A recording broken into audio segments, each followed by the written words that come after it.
തുടക്കമാണ്. കാരണം നിയമസഭാ ഇലക്ഷനുമായി ബന്ധപ്പെട്ട് ഇതിനു മുൻപ് നമ്മൾ കണ്ട ഒരു കാര്യമായിരുന്നു ഒരു ഭാരത് ജോഡോ യാത്ര.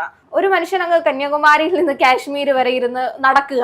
ആ ഒരു നടത്തത്തെ ഒരുപാട് പേര് കളിയാക്കിയിട്ടുണ്ടായിരുന്നു. പക്ഷെ കളിയാക്കലിന്റെ ഒടുവിലേക്ക് നല്ല രീതിയിൽ അയാൾ പ്രതീക്ഷിക്കാതിന്റെ അപ്പുറത്തേക്കും കോൺഗ്രസിനെ കൊണ്ടെത്തിച്ചു. കാരണം അത്തരത്തിലൊരു വോട്ട് ഭൂരിപക്ഷം അയാൾക്ക് നേടിക്കൊടുക്കാൻ സാധിച്ചു എന്ന് പറയുന്നത് ഒരു വലിയ കാര്യം തന്നെയാണ്.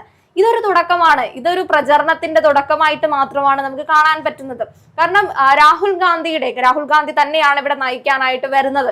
ഡയറക്റ്റ് വരികയാണ് ഇപ്രാവശ്യം. കാരണം 2 തവണ കൈവിട്ട് പോയ ഒരു ഭരണം 3ാം തവണ തിരിച്ചു പിടിക്കുമെന്ന് പറയുന്ന ആ ഒരു ആത്മവിശ്വാസത്തോടെയാണ് ഈ സഹോദരങ്ങൾ തിരിച്ച് വയനാട്ടിലേക്ക് വരുന്നത്. ഒന്നാമത്തെ ഒരാളെന്ന് പറയുന്നത് വയനാടിന്റെ MP തന്നെയാണ്.